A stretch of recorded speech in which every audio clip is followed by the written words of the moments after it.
Next up, James from Highland, Michigan. Have you seen the film Michael Moore Hates America? No. I saw Roger and Me, though. Enjoyed that. And what else have I seen of his? I saw the gun one. What was that called? Something about guns. And I left because he did something at a bank where he went in and opened an account and they gave him a gun. And I knew that's not the way those things work, for God's sakes. You know you have to get a coupon. And anyway, he seems like, listen, I don't care how much money Michael Moore makes. When you're that fat, you're unhappy. The guy is down on himself about something. He knows that. We don't have to figure it out. I'm not making fun of his fatness. I'm talking that fatness tells you that there's a self-loathing part of him that would not mind croaking at some point. He's going to say, no, no, you don't armchair. You get that fat? He's like out there in the fat zone where you think, oh, I see. Something's up.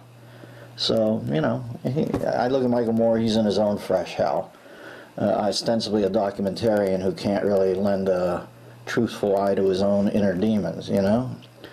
I just watched it and expected it to be wall-to-wall Moore bashing, but found while there's plenty of that, there's also a lot of uplifting American story. What are you kidding me? Michael Moore?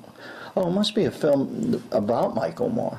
Oh, I haven't even heard. Is this the Larry Elder thing? I know Elder asked me to be involved in something with Michael Moore.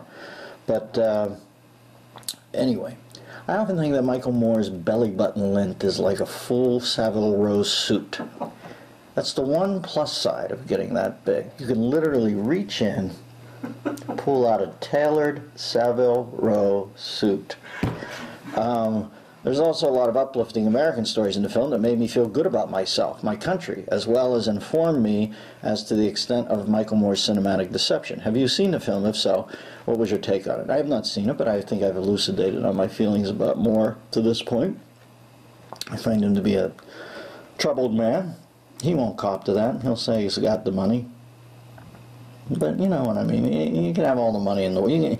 You can have a nicer house, you still got to live in it with yourself, and something is amiss there. The cat has some problem. When you let yourself go that close to dying from eating, it's more than just enjoying food. Some demon's alert in there. Maybe he knows he's full of shit deep inside. You know, imagine that. You get to your own sanctum sanctorum, and the echo chamber in there is, you didn't do this right. That's the worst place a man can be. I mean, really, when you have to... I think Ingmar Bergman did a film called Hour of the Wolf.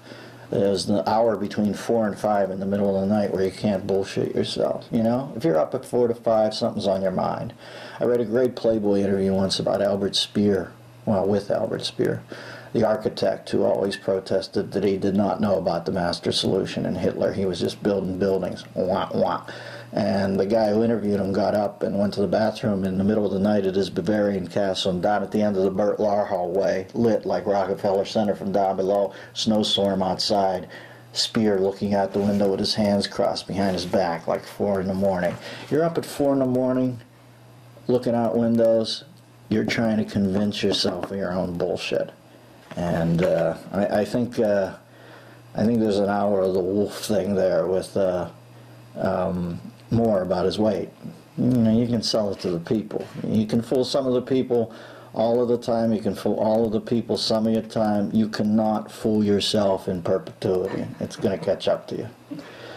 Enjoy these samples of the Bathrobe Sessions, a weekly video available only to members of the DMZ, the Dennis Miller Zone, on DennisMillerRadio.com.